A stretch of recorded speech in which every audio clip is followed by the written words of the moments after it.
یہاں کے ہمارے جماعتی احباب نے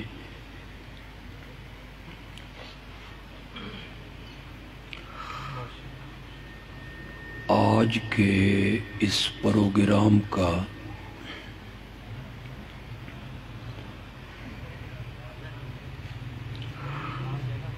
جو عنوان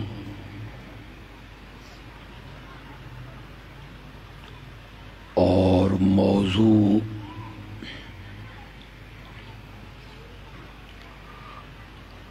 تجویز کیا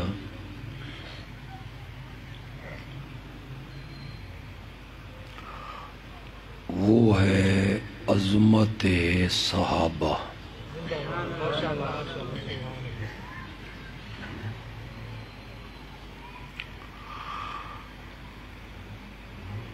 میرے اللہ نے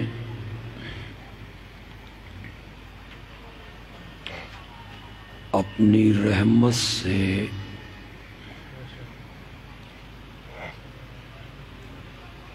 مجھے توفیق بخشی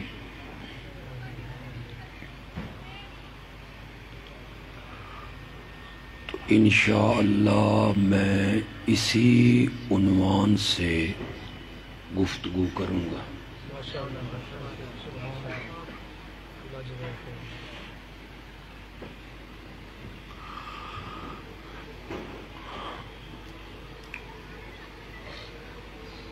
اللہ نے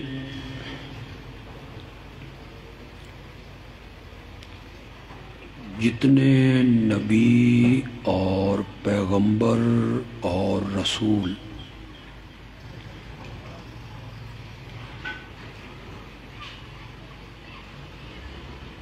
اس دنیا میں بھیجے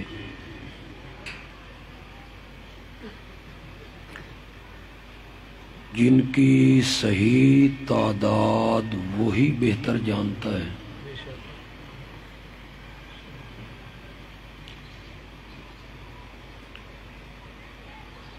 وہ سب انبیاء اللہ کے مجتبی تھے،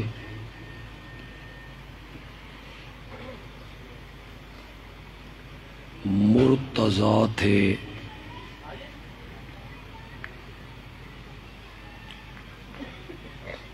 اللہ نے پوری خلقت میں سے انہیں منتخب کیا تھا۔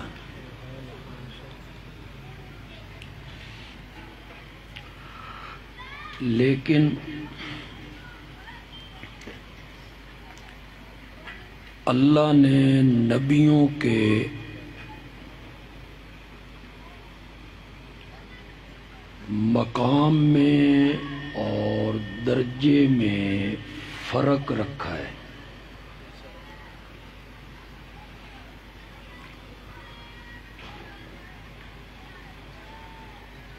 اس فرق کو تیسرے پارے کی ابتدا میں اللہ نے خود ذکر فرمایا، تِلْكَ الرُّسُلُ فَضَّلْنَا بَعْضَهُمْ عَلَى بَعْضٍ۔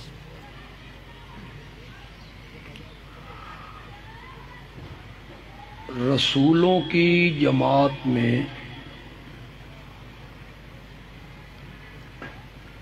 ہم نے کچھ نبیوں کو کچھ دوسرے نبیوں پر فضیلت عطا کی۔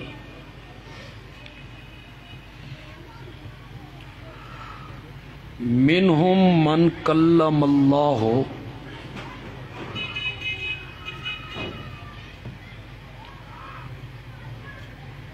ان نبیوں میں سے کوئی نبی وہ ہے جس سے اللہ نے بغیر واسطہ جبریل کے کلام کیا ہے،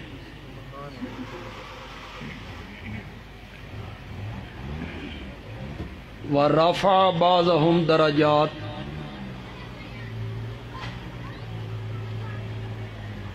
اور ان نبیوں میں کوئی نبی وہ ہے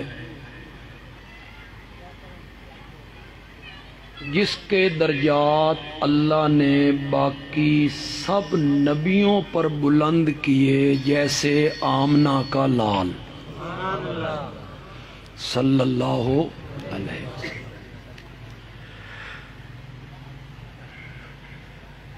سب نبی مجتبی ہیں، مرتضیٰ ہیں، اللہ کے محبوب ہیں، پیارے ہیں، ان پر وحی آتی ہے، انہیں رب کے سلام آتے ہیں،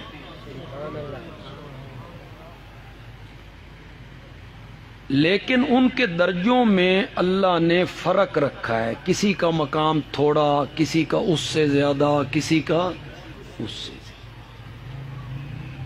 میری بات سمجھ آ رہی ہے آپ؟ جس طرح سارے نبی اللہ کا انتخاب ہیں، مرتضیٰ ہیں، مگر درجوں میں فرق اللہ نے رکھا، اسی طرح سارے صحابہ جنتی ہیں۔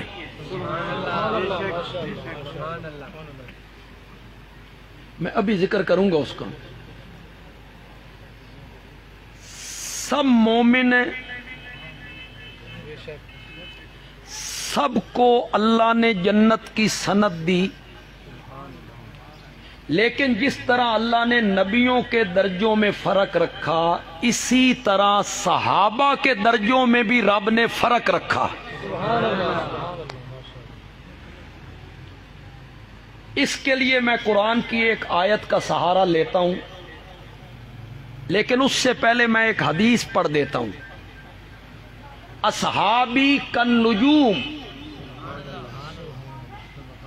میرے سارے صحابہ ستاروں کی طرح ہیں۔ کیوں بھائی سارے ستارے ایک جیسے ہوتے ہیں؟ ان کا وجود، ان کا حجم، ان کی روشنی ایک جیسی ہے؟ نہیں، کوئی کم روشنی والا ہے، کوئی اس سے زیادہ روشنی والا، کوئی اس سے زیادہ روشنی والا، کسی کا حجم چھوٹا ہے، کسی کا اس سے زیادہ، کسی کا اس سے بڑا۔ میرے آقا نے صحابہ کو ستاروں کے ساتھ تشبیہ دے کر اس بات کی طرف اشارہ کیا کہ جس طرح سارے ستارے برابر نہیں، اسی طرح میرے صحابہ کے مرتبے بھی برابر نہیں۔ ان میں بھی کچھ کم مرتبے والا ہے، کچھ اس سے بڑا ہے، کچھ اس سے بڑا ہے، کچھ اس سے بڑا ہے، پھر کچھ ابو بکر ہے۔ اللہ نے وہ فرق رکھا درجوں کے اندر۔ اب میں قرآن کی ایک آیت کا سہارا لے لیتا ہوں۔ اس مجمع میں کوئی لوگ بالکل نئے ہوں گے، پہلی دفعہ کسی عالم کو سن رہے ہوں گے، ان کے ذہن میں بڑے اشکال ہوں گے۔ اللہ کرے ہمارے اس بیان سے کسی کا کوئی اشکال رفع ہو جائے، تسلی ہو جائے اس کی۔ قرآن کی آیت میں پڑھ دیتا ہوں، یہ 27واں پارہ ہے، سورت کا نام ہے سورت حدید، اور اس کی آیت نمبر ہے 10۔ یاد رکھو گے کہ کوئی نہ؟ میں تے لگدا میں قبرستان چ آ گئی۔ نعرہ تکبیر، نعرہ رسالت، صحابہ، اس کا علماء تعالیٰ بندیالوی، وصل تھوڑی سی بند کر دیں، وصل نہیں آنی چاہیے۔ توجہ ہے آپ کی؟ پارہ کون سا بتایا میں نے؟ سورت کا نام اور آیت نمبر 10۔ میں آیت بھی پڑھوں گا، میں ترجمہ بھی کروں گا، صرف کروں گا نہیں ترجمہ، آدھی آیت کا ترجمہ آپ سے کرواؤں گا، اور انشاءاللہ آپ کریں گے۔ لیکن میرے ترجمے پر آنکھیں بند کر کے اعتبار نہیں کرنا. بھئی سرگودا سے آیا ہے, اشاعت و توحید کا نمائندہ ہے, ایک خطیب ہے, اس نے صحیح ترجمہ کیا ہوگا, بالکل اعتبار نہیں کرنا. گھر جانا ہے یا کسی مسلک کی مسجد میں جانا ہے,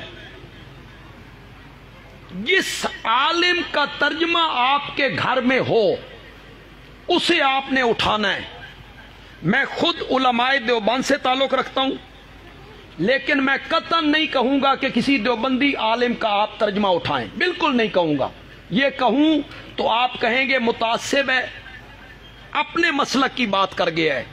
بالکل نہیں کہوں گا. آپ کے گھر میں دیوبندی عالم کا ترجمہ ہے تو, بریلوی عالم کا ترجمہ ہے تو, اہل حدیث عالم کا ترجمہ ہے تو, جادو وہ جو سر چڑھ کے بولے. آپ کے گھر میں اگر کسی شیعہ عالم کا ترجمہ ہے وہ اٹھا لو, اٹھا لیجیے.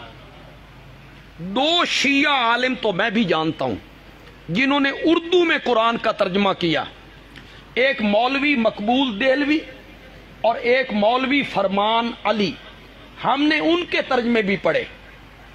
وہ ترجمہ آپ اٹھا لیں, کسی بریلوی عالم کا ترجمہ اٹھا لیں, کسی دیوبندی عالم کا ترجمہ اٹھا لیں, کسی اہل حدیث عالم کا ترجمہ اٹھا لیں. کعبہ کے رب کی قسم ہے, ہر عالم وہی ترجمہ کرے گا جو اس وقت بندیالوی کر کے جا رہا ہے. اگر وہ اور ترجمہ کرے آپ کل میرے گریبان سے پکڑیں, کل نہیں پکڑ سکتے تو قیامت کے دن پکڑ لینا, میرا گریبان حاضر ہوگا. ہر عالم وہی ترجمہ کرے گا. آپ نے گھر میں جانا ہے, اس ترجمے کو آپ نے پڑھنا ہے. نوجوان جو بیٹھے ہو یہاں, پڑھے لکھے لوگ, کالج کے, یونیورسٹیوں کے, کیوں بھاگتے ہو علماء کے پیچھے آنکھیں بند کر کے کہ یہ ہمارا عالم ہے, جو کہہ رہا ہے یہ صحیح کہہ رہا ہے. میں نے اس سے دلیل نہیں پوچھنی کہ مولانا آپ کے موقف پہ دلیل کیا ہے. میں نے دلیل نہیں پوچھنی بغیر دلیل کے میں نے اس عالم کی بات ماننی ہے. چھوڑ دو یار, نکلو اس دائرے سے. کسی کی بات بغیر کیوں کیے اور دلیل پوچھے نہیں ماننی, بغیر کیوں کے ماننی ہے تو صرف آمنہ کے لال کی ماننی ہے بس. ان کے آگے کیوں جو کرے گا اعتراض کے رنگ میں وہ دائرہ اسلام سے خارج ہو جائے گا. باقی ہر عالم سے آپ پوچھیں مولانا اس کی کوئی دلیل, آپ جو بات کہہ رہے ہیں اس کی کوئی دلیل قرآن سے, حدیث سے. اگر آپ اس طرح سیدھے ہو جائیں نا, اللہ دی قسم مولوی تے گزار سیدھے ہو جائیں. آپ نے کہا جو وہ کہتا چلا گیا آپ مانتے چلے گئے. میں جو یہاں کہہ رہا ہوں کہ آپ نے میرے ترجمے پر اعتبار نہیں کرنا, اگرچہ میں ترجمہ لفظی کروں گا, آپ سے ترجمہ کرواؤں گا. لا یستوی من انفق من قبل الفتح وقاتل. یستوی استوا سے ہے. اردو میں ایک لفظ استعمال ہوتا ہے مساوات, آپ کہتے ہیں مساوی, کس معنی میں؟ برابر. مساوات کا کیا معنی ہے؟ برابر. استوا مساوی یہی سے نکلا ہے, یستوی سے. اس کے پیچھے آیا لا یستوی. شاباش کرو مانا, شاباش. نہیں برابر, نہیں برابر. مولا کون؟ فرمایا من انفق من قبل الفتح. وہ لوگ جنہوں نے فتح مکہ سے پہلے ایمان قبول کیا, فتح مکہ سے پہلے جہاد کیا, فتح مکہ کے بعد, فتح مکہ سے پہلے اللہ کی راہ میں مال خرچ کیا. اور دوسرے کون ہیں؟ فتح مکہ کے بعد ایمان قبول کیا, فتح مکہ کے بعد مال خرچ کیا, فتح مکہ کے بعد جہاد کیا. یہ دونوں طبقے برابر نہیں. کس نے فیصلہ کیا؟ کون سی صورت میں؟ کون سی آیت میں؟ فتح مکہ سے پہلے مال خرچ کرنے والے، جہاد کرنے والے، ایمان لانے والے، فتح مکہ کے بعد مال خرچ کرنے والے، جہاد کرنے والے، مال خرچ کرنے والے، یہ دونوں طبقے برابر نہیں۔ مولا کیا کہنا چاہتا ہے؟ اللہ نے فرمایا جنہوں نے پہلے مال خرچ کیا، فتح مکہ سے پہلے جہاد کیا، فتح مکہ سے پہلے ایمان لائے، اولئک اعظم درجۃ۔ اعظموں کا ذرا معنی کرو، انہوں کرن دو۔ اعظم ایک ہوتا ہے عظیم بڑا، ایک ہے اعظم بہت بڑا۔ اولئک اعظم درجۃ من الذین انفقوا من بعد، جو پہلے ایمان لائے، پہلے جہاد کیا، ان کے درجے پچھلوں سے، زور سے بولو، زور سے بولو، سریکی مناندی نہیں، اگرچہ میرا تعلق خوشاب میں علی نال ہے، لیکن ہم تو پیدائشی ہماری سرگودا کی ہو گئی، تو اوکھے ویلے دے یار تے سوکھے ویلے دے یار برابر نہیں ہوندے۔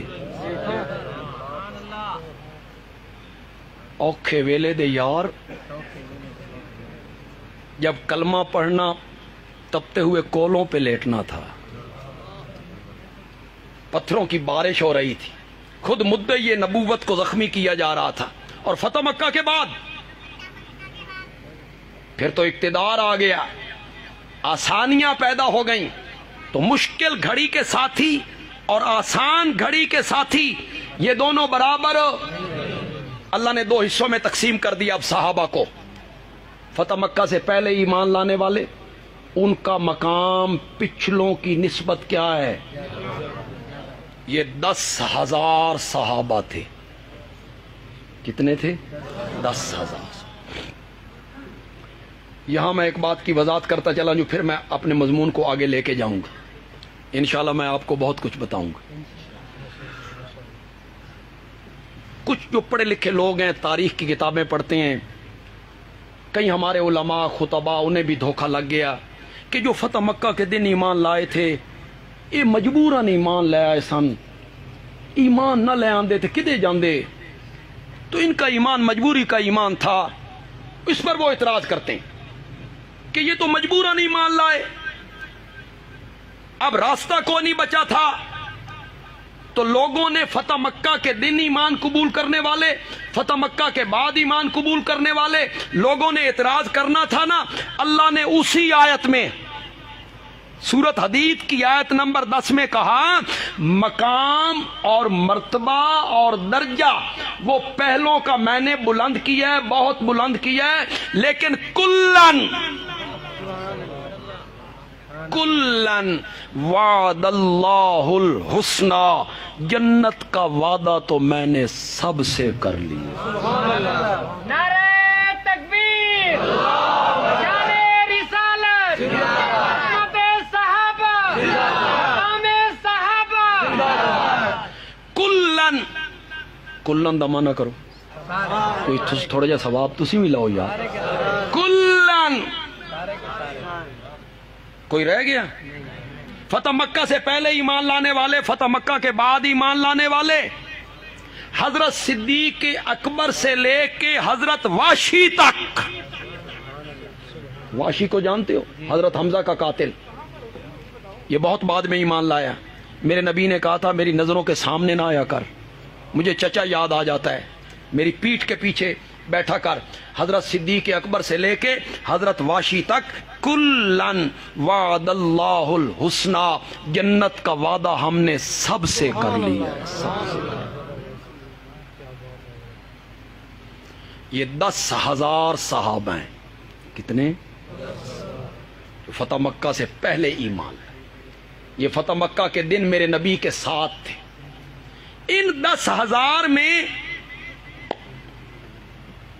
ان 10,000 میں پھر وہ سب سے اعلیٰ ہیں جو صلح حدیبیہ کے دن ایک درخت کے نیچے بیٹھ کر میرے نبی کے ہاتھ پر قصاص عثمان کے لیے بیعت کر رہے تھے. وہ 1400 تھے. ان 10,000 میں سے پھر وہ 1400 کیا ہیں؟ وہ سب سے اعلیٰ ہیں. وہ 1400 سب سے اعلیٰ ہیں جنہوں نے ایک درخت کے نیچے بیٹھ کر میرے نبی کے ہاتھ پر بیعت کی. اور اللہ نے آسمان سے اعلان کیا لَقَدْ رَضِيَ اللَّهُ عَنِ الْمُؤْمِنِينَ اِذْ يُبَايِعُونَكَ تَحْتَ الشَّجَرَةِ. اجتماع مجمع میں بھی علماء بیٹھے ہیں, سٹیج پہ بھی علماء ہیں. یہ ماضی پر قد آ جائے تو معنی قسم کا نہیں ہوتا, پھر اس پر لام تاکید کا آ جائے. کتنا موقت کیا اللہ نے, ویسے کہہ دیتا اللہ, لیکن اللہ نے قسم اٹھائی.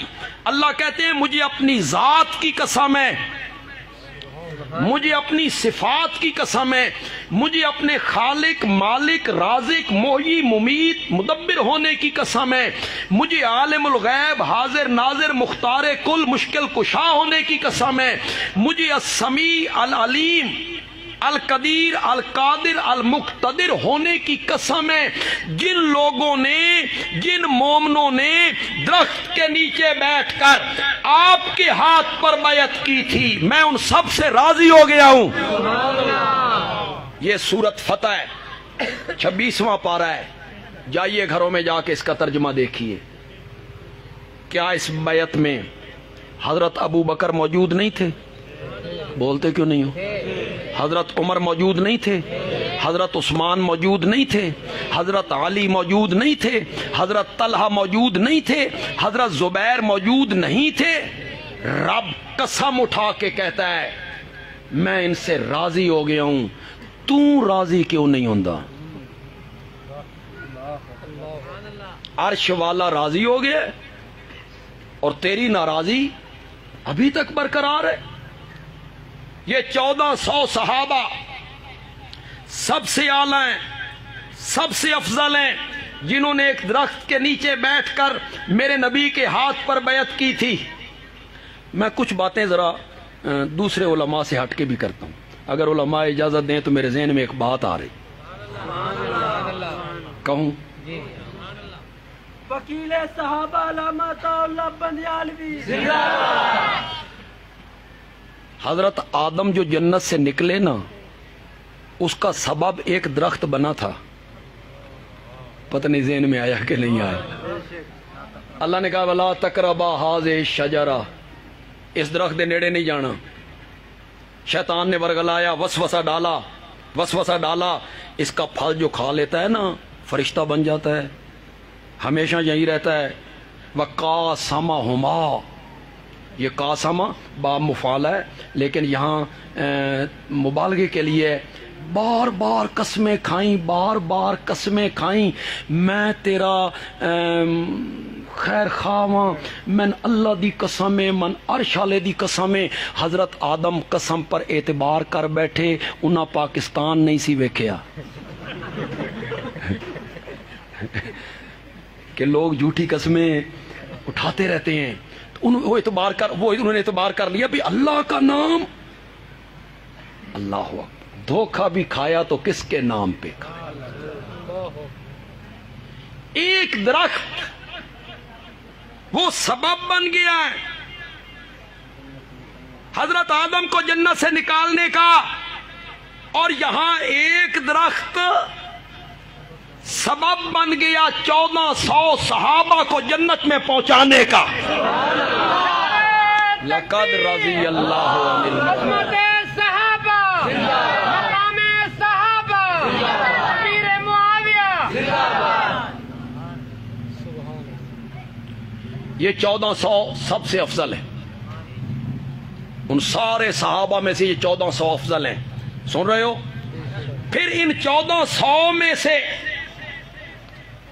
وہ 313 سب سے افضل ہیں جو بدر کے میدان میں میرے نبی کے جھنڈے کے نیچے آئے اور اس طرح جنگ کی کہ آسمان کے فرشتوں کو بھی حیران کر کے رکھ دیا تھا. وہ 313 سب سے اعلی ہے, سب سے افضل ہے. بخاری کی ایک روایت ہے, نبی پاک, ذرا زور سے کہو صلی اللہ, ذرا اور زور سے کہو. نبی پاک نے فرمایا ان اللہ قد اطلع علی اہل بدر فقال اعملوا ما شئتم قد غفرت لکم وبدلت سیئاتکم حسنات. اطلاع اردو میں کہیں گے اللہ نے بدر کے میرے 313 صحابہ کو جھانک کے دیکھا. اطلاع کا معنی کیا ہوگا؟ جھانک کے دیکھا میرے 313 صحابہ کو. یہ جو اردو زبان ہے یہ پنجابی کے مقابلے میں کچھ نہیں. پنجابی اس سے زیادہ فصیح زبان, پنجابی میں ذرا زیادہ لذت ہے اردو کی نسبت. پنجابی میں معنی کرتا ہوں, ان اللہ قد اطلع علی اہل بدر, اللہ نے بدر دے میرے 313 صحابہ نو جھاتی پا کے ویکھیا. جھاتی پا کے اطلاع اردو میں کہیں گے جھانک کے دیکھا, پنجابی میں کہیں گے جھاتی پا کے ویکھے. اس سے بھی ایک مشکل لفظ ہے پنجابی کا, میری مادری زبان پنجابی ہے. ان اللہ قد اطلع علی اہل بدر, اللہ نے بدر دے میرے 313 صحابہ نو نجھا کے ویکھیا, جھاتی پا کے ویکھیا, نجھا کے ویکھیا, جھانک کے دیکھا. ابو بکر کا دل دیکھا, دل میں دین کی محبت دیکھی. فاروق اعظم کا سینہ دیکھا, سینے میں قرآن کی محبت دیکھی. حیدر کرار کا دل دیکھا, دل میں دین کی محبت دیکھی. اللہ نے فرمایا اعملوا ما شئتم, آج کے بعد جو دل میں آئے کرتے رہو. قد غفرت لکم, میں تواڈے کول حساب ہی کو نہیں لینا ہے, میں نے تمہیں معاف کر دی ہے. قد غفرت لکم, میں نے تمہیں. یہ بخاری میں ہے, میرے نبی کا فرمان ہے.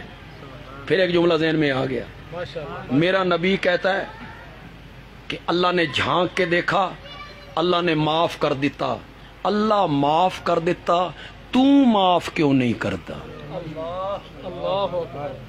اللہ نے جب معاف کر دیا تو معاف کیوں نہیں کرتا؟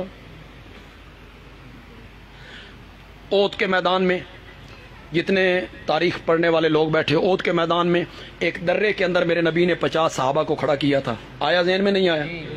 آپ کو خطرہ تھا کہ کفار پیچھے سے آ کے اس درے میں سے داخل ہو جائیں گے, ہماری پیٹھ کی طرف سے حملہ کر دیں گے, ہم گھر جائیں گے. تم یہاں کھڑے ہو جاؤ, کوئی کافر یہاں سے اندر داخل نہ ہو. اللہ نے پہلے حملے میں مسلمانوں کو فتح دے دی, مسلمان فتح ہو گئی. میدان میں مال غنیمت لوٹا جا رہا ہے, مبارکبادیں, ایک دوسرے سے سلام معان کے. یہ جو کھڑے تھے ان کے ذہن میں آیا بھئی وہاں خوشیاں ہیں, معانقے ہیں, مبارکبادیں ہیں, اور کفار بھاگ گئے ہیں, تو ہمیں تو یہ چھوڑ دینا چاہیے. ان کے درمیان اختلاف ہو گیا, 40 نے چھوڑ دیا, 50 وہیں کھڑے رہے. حضرت خالد بن ولید جو اس وقت تک مسلمان نہیں ہوئے تھے, پرلی طرف ایک نالا تھا, نالا آج بھی ہے, اس نالے میں سے چھپ کے پیچھے سے آئے, ان 10 صحابہ کو یہاں شہید کیا, پیچھے سے حملہ کیا, دوڑتی ہوئی فوج کو آواز لگایا واپس پلٹو. مسلمان درمیان میں گھر گئے. نبی پاک کا دانت مبارک ٹوٹ گیا, سر مبارک زخمی ہو گیا, آپ ایک گڑھے میں گر گئے. حضرت حمزہ کے جسم کے 12 ٹکڑے کر دیے, کلیجہ, دل, ناک, کان کاٹ لیا گیا. 70 صحابہ شہید ہو گئے. وقتی طور پر فتح شکست میں بدل گئی. سبب کیا بنا؟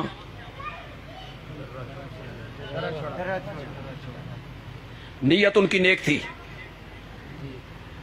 نیت کیا تھی؟ یہاں کھڑے ہونے کی اب ضرورت نہیں، مشرکین چلیں گے، بس ان سے اجتہادی خطا ہوئی. میرے لفظ کو ذرا خیال کرنا، اجتہادی خطا، یعنی اجتہاد ان کا تھا وہ خطا ہو گیا، ٹھیک اجتہاد نہ ہو سکا. مسلمانوں کو دقت ہے، تکلیف ہے، مشقت ہے، فتح شکست میں بدل گئی، نبی پاک کو تکلیف، یہ صحابہ پریشان، بھئی ہماری وجہ سے ہوا، ہماری وجہ سے ہوا. اٹھاؤ سورۃ آل عمران اور 4 پارہ، اللہ تعالیٰ نے آسمان سے اعلان کیا وَلَقَدْ عَفَا اللَّهُ عَنْهُمْ، پھر وَلَقَدْ آ گیا. کیا معنی کریں گے؟ مجھے اپنی ذات کی قسم ہے میں نے ان کو معاف کر دی، میں نے ان کو معاف کر دی. ان کو ذرا لفظوں پہ غور کر، انہم ان کو، غیب کی ضمیر، غیب کی، ان کو. وہ صحابہ کے دل میں آیا اساں ہن ایڈے گئے گزرے ہاں بے اللہ ساڈے نال گل ہی نہیں کرنا چاہتا. ان کو این اللہ ساڈی ذکر کر رہا، ان کو میں نے معاف کر دیا. صحابہ کے دل میں آیا، اللہ نے فرمایا وَلَقَدْ عَفَا عَنْكُمْ، مجھے اپنی ذات کی قسم ہے میں نے تمہیں معاف کر دیا. پہلے کہا ان کو معاف کر دیا، پھر کیا کہا؟ وَلَقَدْ عَفَا عَنْكُمْ، میں نے تمہیں معاف کر دیا. آگے اللہ نے فرمایا میرے پیغمبر ان سے اجتہادی غلطی ہوئی، نقصان ہوا میرے دین کا، نقصان ہوا آپ کا، زخمی ہوئے آپ، میں نے معاف کر دیا ہے.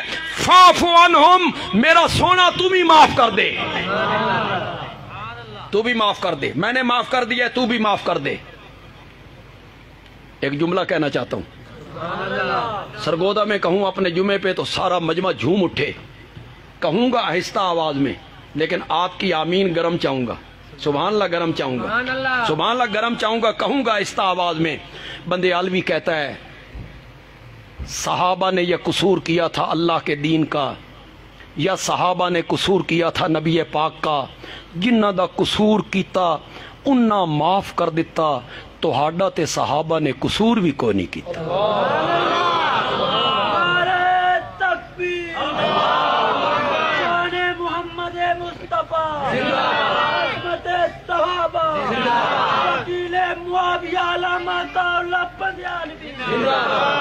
ہر صحابی نبی جنتی، ہر صحابی نبی جنتی.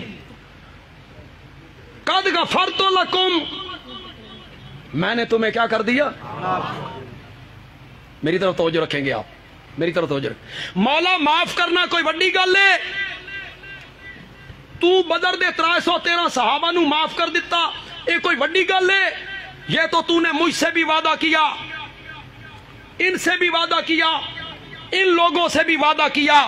70 سال گناہوں میں بسر کر کے آ، ایک دن شرمندگی محسوس کر، توبہ کے لفظ بول، میں تیرے پچھلے سارے گناہوں کو معاف کر کے رکھ دوں. یہ تو میرے ساتھ بھی وعدہ ہے، یہ تو ہر مومن کے ساتھ وعدہ ہے. یا عبادی الذین اسرفوا علی انفسہم لا تقنطوا من رحمت اللہ فإن اللہ یغفر الذنوب جميعا. یا عبادی الذین، واہ میرے مولا، اللہ دی قسم ہے پتر نافرمانی کرے نا، پتر باپ بیٹے سے بڑھ کے تعلق کس کا ہوتا ہے؟ کسی کا بھی نہیں ہوتا. بیٹے سے کون پیارا ہوتا ہے؟ سکا پتر کرے نا نافرمانی، والد اس نو پیار نال کدی بھی نہیں بلاندا. نافرمانی کرے نا کدی او میرا چان، کدی بھی نہیں. وہ نافرمانی کرے، بار بار نافرمانی کرے، او میرا مکھن، نو کہا حرام دیا، وہ باپ بلاتا ہے، باپ بلاتا ہے. بغیرت، یہ باپ ہے، کس طرح بلا رہا ہے؟ نام لے کے نہیں بلاتا، مکھن، چان، محبوب، پیارا. واہ میرے اللہ. گناہگار بندوں سے بات کرنے لگا ہے، کیا کہتا ہے؟ او گناہگارو، او میرے نافرمانو، نا یا عبادی، او میرے بندو، او میرے بندو جنہوں نے اپنے آپ پر زیادتی کی ہے، گناہ کر کر کے اپنے آپ پر زیادتی کی ہے. لا تقنطوا من رحمت اللہ, اللہ کی رحمت سے نا امید نہ ہونا, اللہ سارے گناہوں کو معاف کر کے رکھ دے. سبحان اللہ سبحان اللہ. بڑا بڑا بڑا غفار ہے اللہ. ہم ہی اس سے دور ہو گئے, ہم ہی اس کے قریب نہیں ہو رہے, ورنہ وہ کہتا ہے تھوڑا سا میرے قریب آ. سبحان اللہ. بیٹا والد کی نافرمانی کرے نا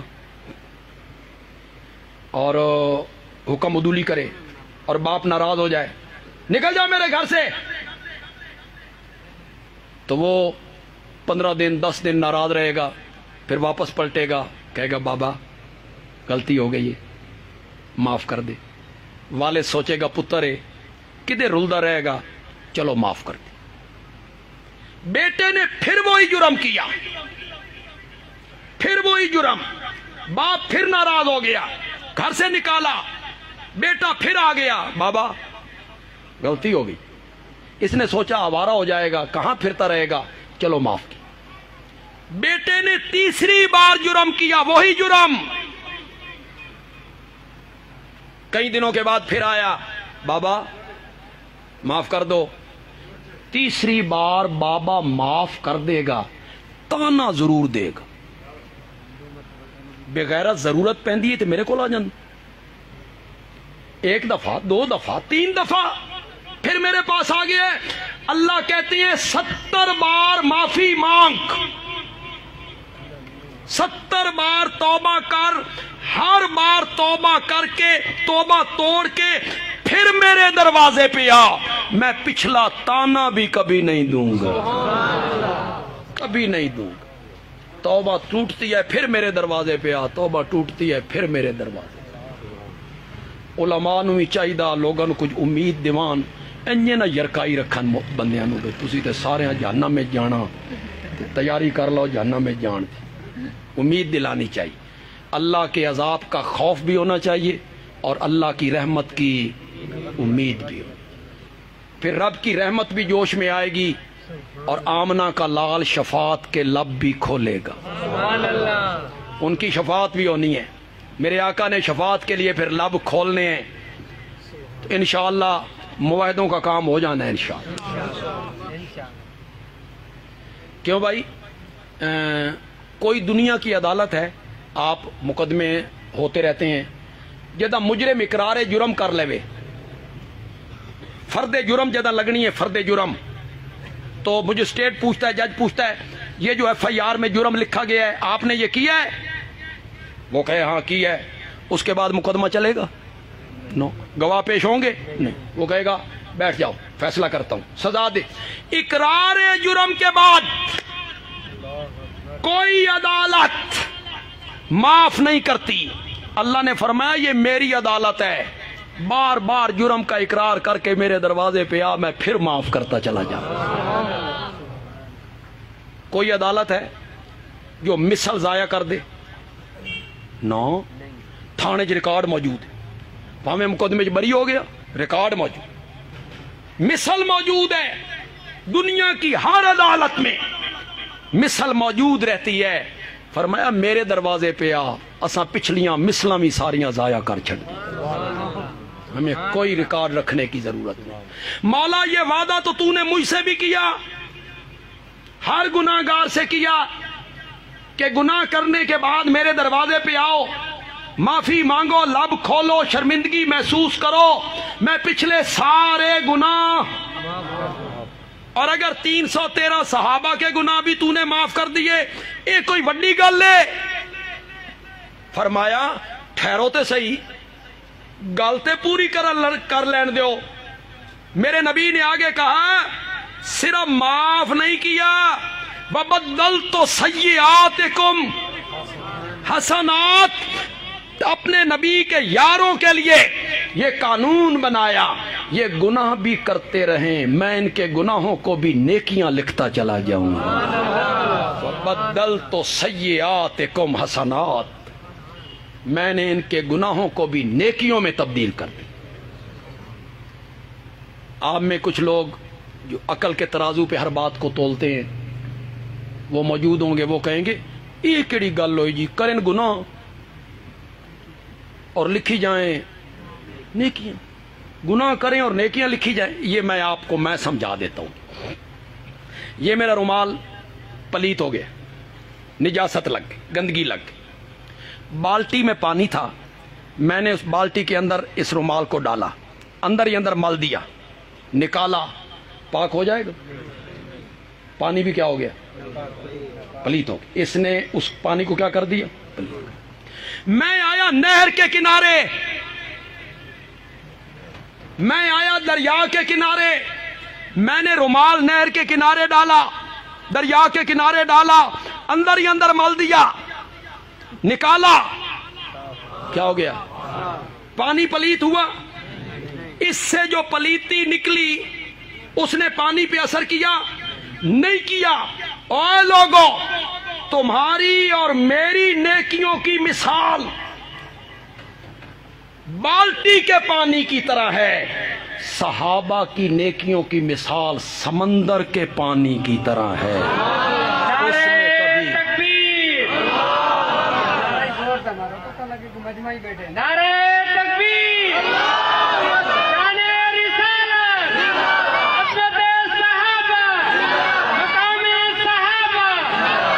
میں تو بالکل کوئی منفی رنگ نہیں اختیار کر رہا ہوں، اس کا فائدہ کوئی نہیں ہوتا. میں تو بالکل مثبت رنگ میں آپ سے بات کر رہا ہوں تاکہ آپ کے دلوں میں صحابہ کی عظمت اجاگر ہو جائے، آپ کو پتہ چلے کہ صحابہ کیا ہے. یہ 313 سب سے اعلیٰ ہیں. پھر ان 313 میں سے وہ 10 صحابہ سب سے اعلیٰ ہیں جن کو نام لے لے کے میرے نبی نے جنت کی بشارت دی ہے. عشرہ مبشرہ: ابو بکر انت فی الجنہ، عمر انت فی الجنہ، عثمان انت فی الجنہ، علی انت فی الجنہ، طلحہ انت فی الجنہ، زبیر انت فی الجنہ، عبد الرحمن انت فی الجنہ، ابو عبیدہ انت فی الجنہ. نام لے کے میرے نبی نے ان کو جنت کی بشارت دی. یہ 10 صحابہ سب سے افضل صحابہ ہیں، اور ان 10 صحابہ میں پھر وہ 4 صحابہ سب سے افضل ہیں جو میرے نبی کے انتقال کے بعد مسند خلافت پہ بیٹھے تھے. وہ 4 صحابہ سب سے کیا ہیں؟ افضل ہے. میں نے درجوں کی تقسیم کر دی اور میں نے دلائل سے کی ہے. یہ 4 صحابہ سب سے افضل ہیں سارے صحابہ سے، اور پھر ان 4 میں سے سنو گے ان 4 میں سے وہ سب سے افضل ہے کہ اندھیری رات ہے، سبحان اللہ، آسمان پہ ستارے جگمگ کر رہے ہیں، اور میری ماں ام المومنین سیدہ عائشہ صدیقہ رضی اللہ تعالی عنہا پوچھتی ہیں، یا رسول اللہ، آپ کی امت میں کسی کی اتنی نیکیاں بھی ہیں جتنے آسمان کے تارے؟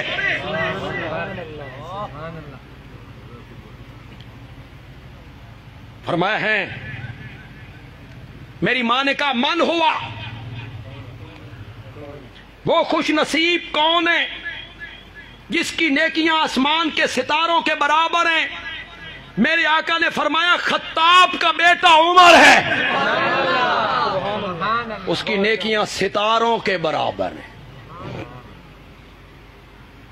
حضرت عائشہ کے دل میں کیا تھا؟ انہوں نے تو پوچھا اس لیے تھا.